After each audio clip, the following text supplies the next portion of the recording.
Hi, Yakir.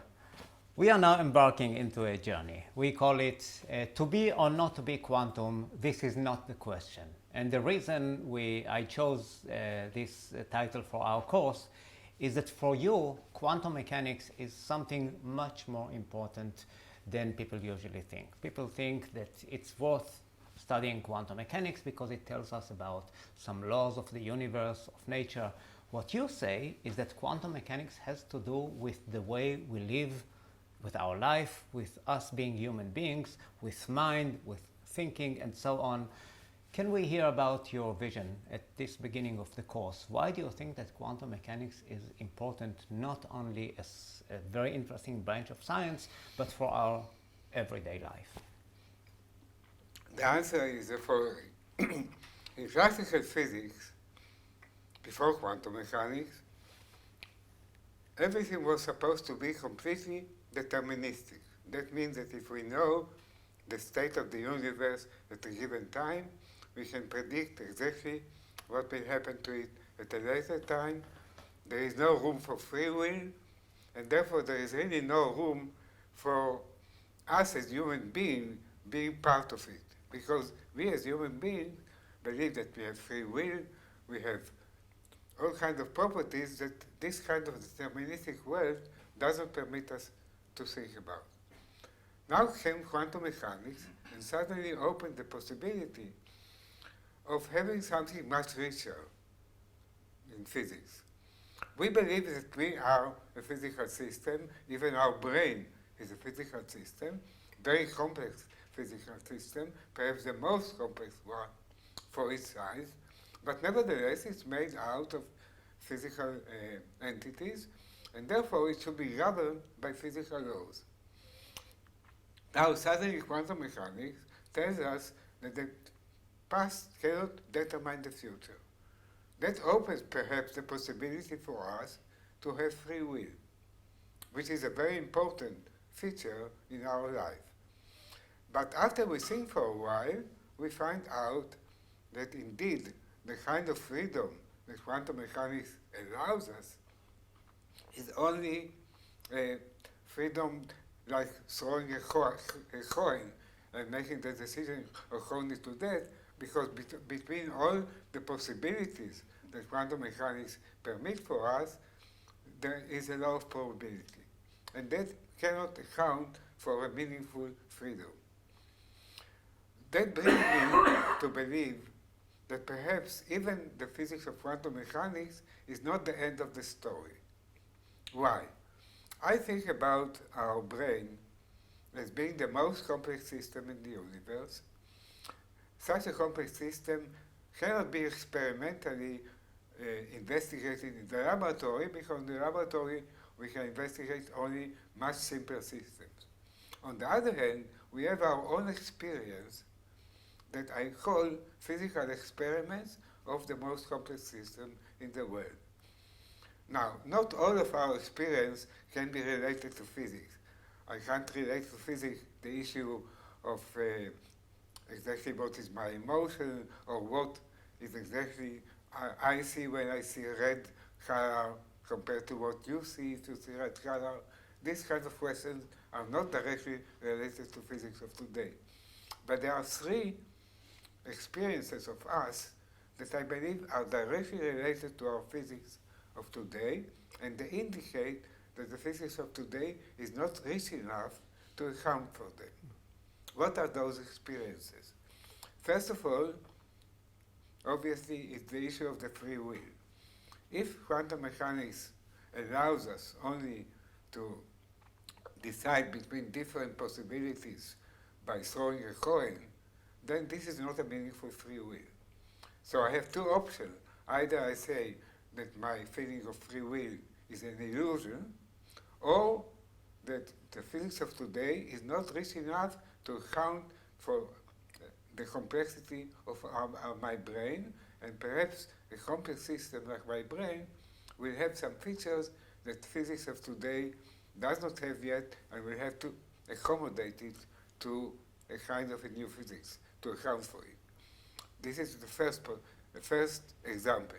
Second example, we all feel that time is becoming. Namely, we feel that right now I am sitting talking to you. In half an hour I will be at my home not talking to you. We talk about time as changing and becoming one time, one present different from another present. Surprisingly, the physics of today does not allow us to have it. Because physics of today say, what does it mean to speak about present? Look about all times. Each time was a present by itself. So if we look at all times, all the presents coexist. And indeed, in physics of today, we believe that the universe is like a block universe. All the times are really there, and it's only our psychological feeling that we move from one time to another. In some sense, we exist in all times. That's very strange, because that's not what we feel. So again, should we believe that this is an illusion, or should we say that perhaps the physics of today is not rich enough yet to explain it? A third possibility, a third property, is the property that we call awareness, conscience. We are aware of our existence in a way that is not like a usual measurement. In usual measurement, we always have the possibility that we look at an object, we are the observer, and the object being observed, and we divide always observation into an observer and a part that's being observed. In our holistic experience of the feeling that we exist at a given moment, that's our conscience, we don't have the feeling that one part of our brain look at another part and say, you exist. Actually, it's a holistic experience in which we can divide that experience into two parts of observer and being observed. So that also means that we need something new that will be able to account physically for that kind of experience. And as I will show later in the course, that the closest thing that we have to this kind of holistic experience is the idea of a system that can make collapse on itself. We will explain later what collapse means. In general, we feel that we may collapse only on something else. But in this case, it's a collapse on ourselves, and that is an opening of possibility of thinking along this line. So, I therefore think that the important thing of learning, as much as possible, quantum theory deeply, to understand it deeply, that will be the best way to start in the direction of having still another possible revolution. In that revolution, May I ask, another revolution just like quantum mechanics, relativity theory, you are talking about the revolution of this order of magnitude. Exactly, because I believe that just like in the case of relativity, before we were able to discuss motion close to the velocity of light and actually sending particles close to the velocity of light, we did not see all the properties of relativity, and therefore there is a new physics that comes about when we consider velocities that are far from our everyday velocities, velocities that are very close to the velocity of light. That opens the arena for all the new features of relativity.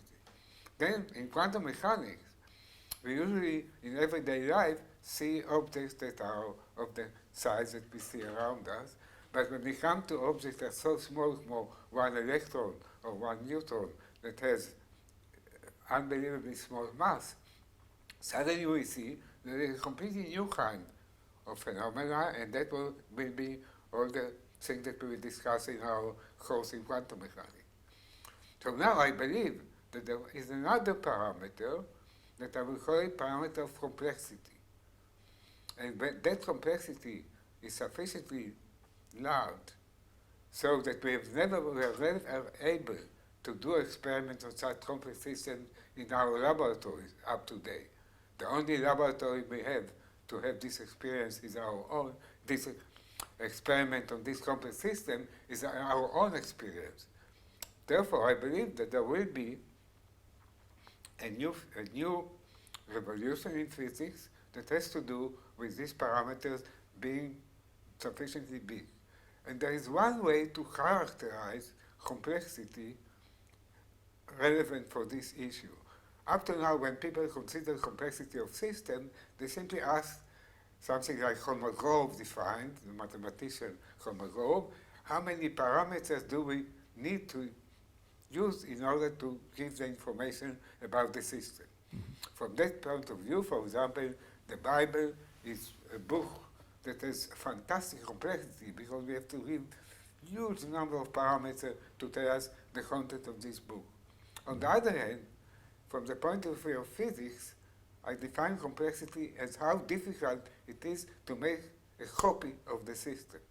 It's trivial to make a copy of the Bible, but I claim that there is no way to make a copy of my brain, because I believe that in order to make a copy of my brain that will include all my past experience and everything, people will have at least to kill me first in order to be able to do it, and I have other argument that I will need in order to do this.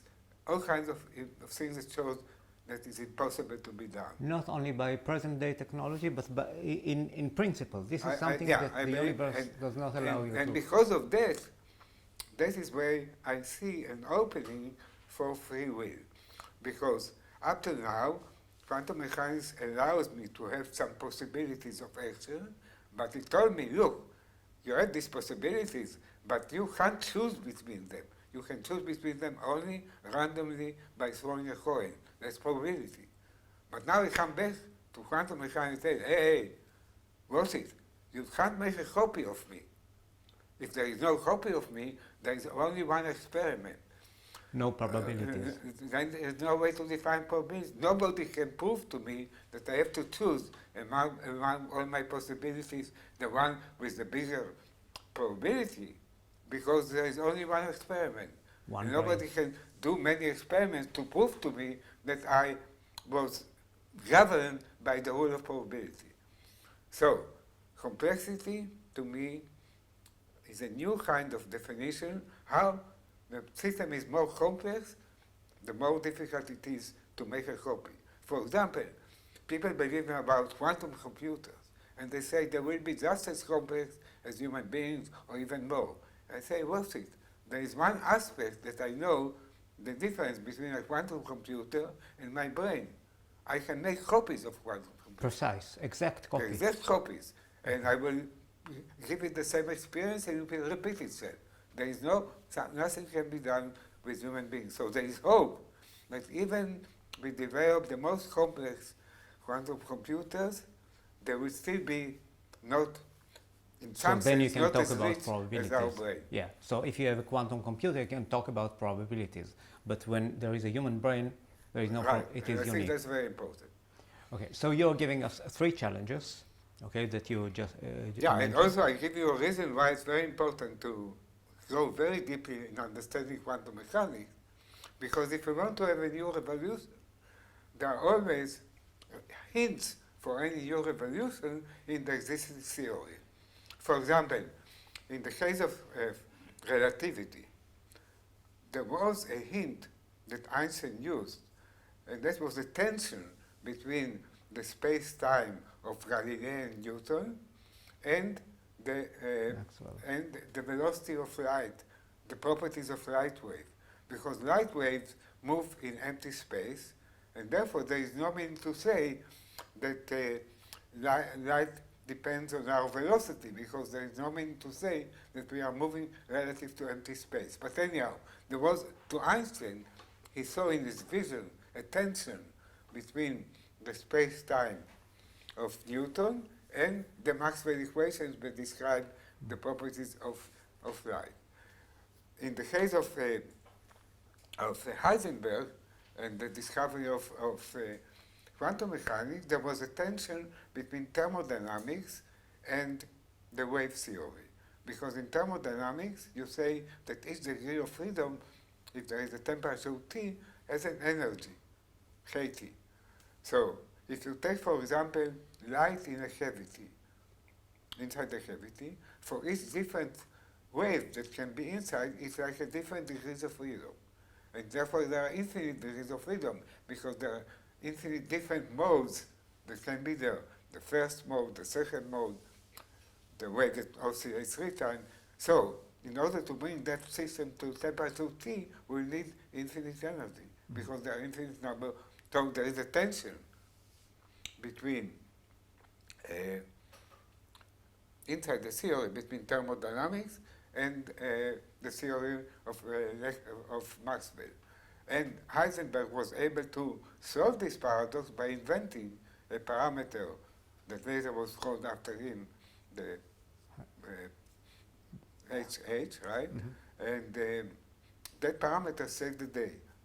So now, I think it's very important if we are looking in a new direction to investigate very carefully quantum mechanics and the RM, relativity, and looking for tensions there that may lead to in the direction of the new revolution. So I think that the direction is not that where people now look to combine quantum theory and general relativity. That's far removed from the kind of energies that are relevant for us.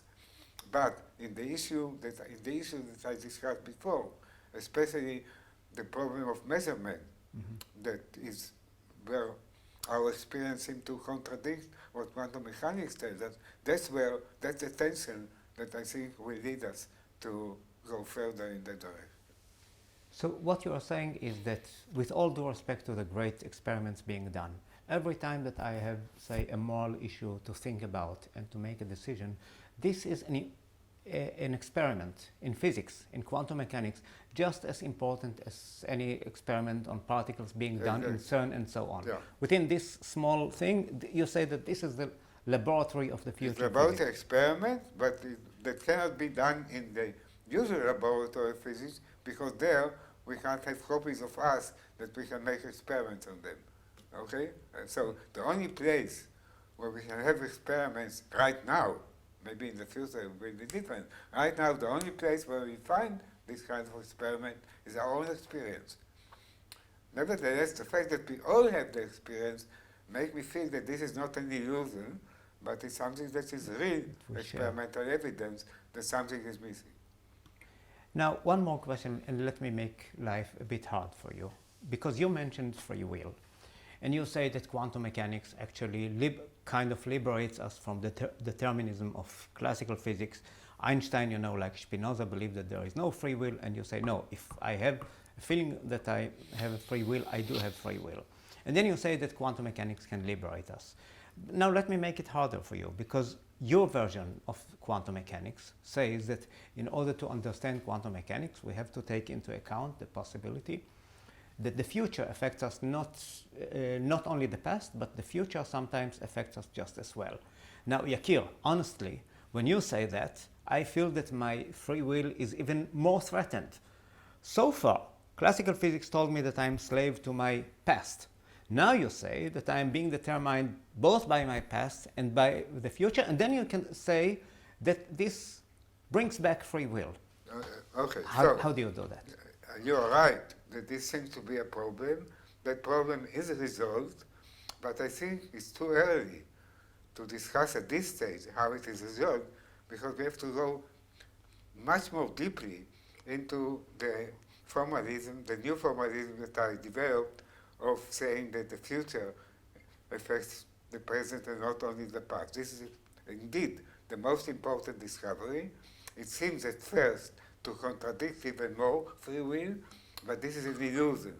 And in fact, we will show in the course how free will is there, even though the thing comes back to the past and tells us what we have decided. And I invented, in order to understand why this is possible, I invented a nice Gedanken experiment where I have 2 laboratories. In one laboratory, time is flowing in one direction. In another laboratory, time is flowing in the opposite direction. From past to future. Yeah, it's possible to arrange such laboratories. That depends on the boundary condition. And each laboratory versus the other laboratory without changing anything. Then the laboratory that has the opposite time comes from its past.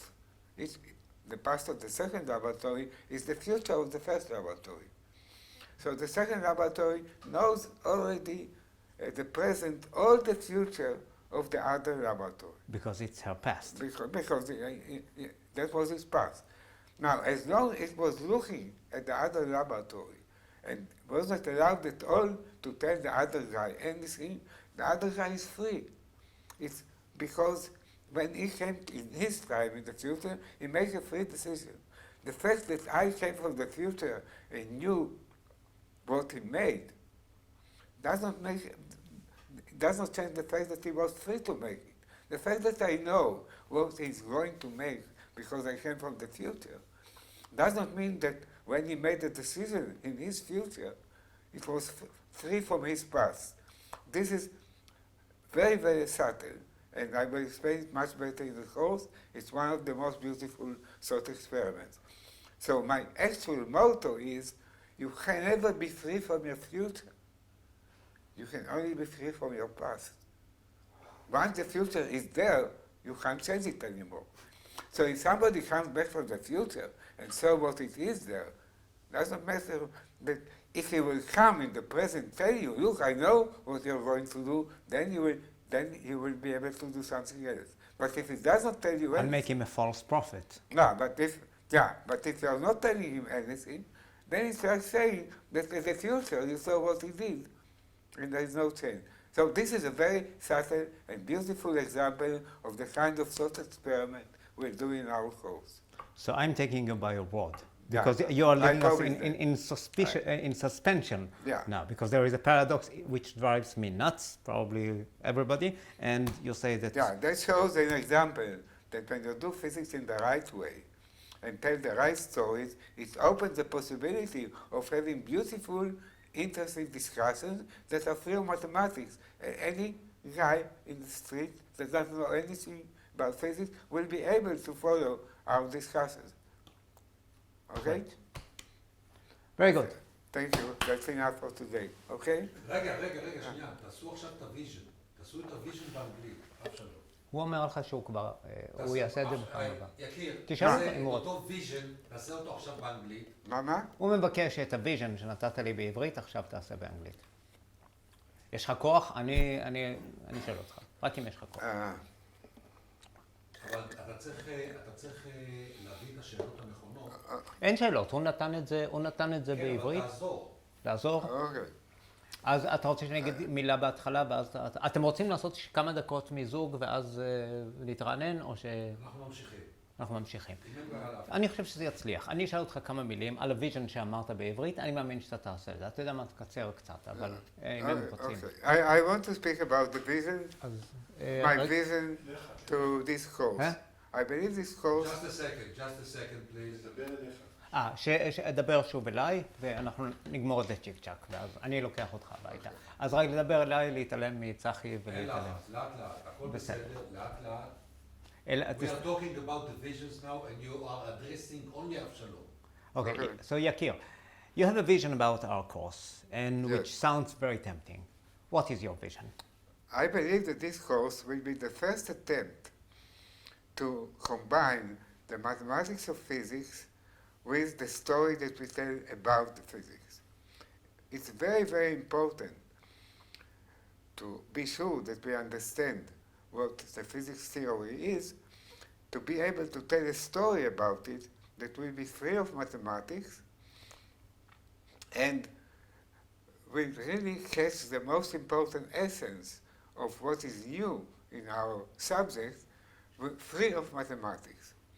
Now, I think this is very important because mathematics is neutral. It can't tell us what interesting question to ask it. And we need the right story about it in order to be able to ask it interesting questions. So we will attempt to make this course a new kind of course.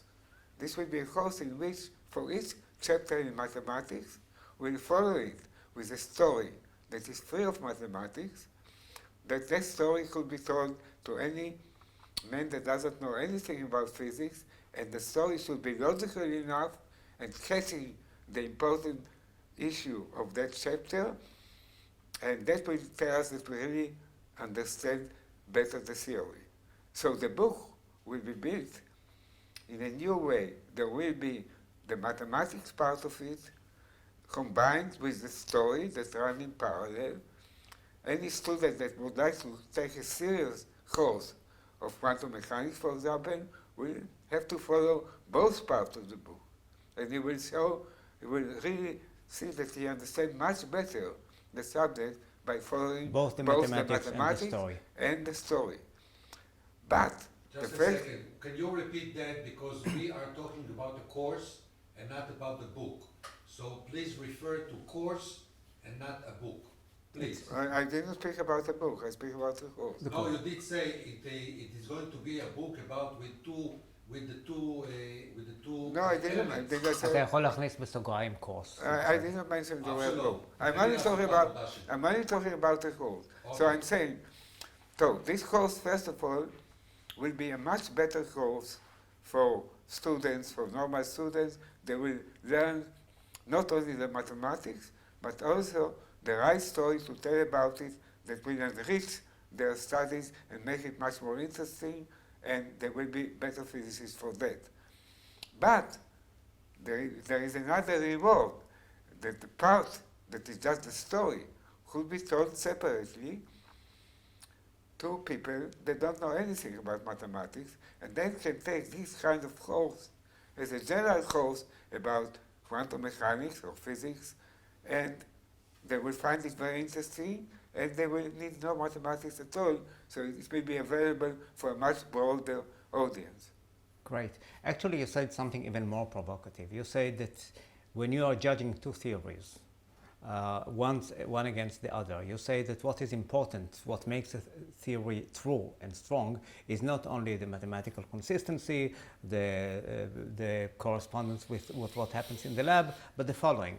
I go to a layman, tell him, show him the theory, and if that layperson understands it better than the other, then me talking above the heads of all the physical community, that for me is a sign that this is a better theory. This is actually what you're saying. This is to me not a sign of better theory. A sign is a test that I understand the theory. This is the best test to see if you understand the mathematics.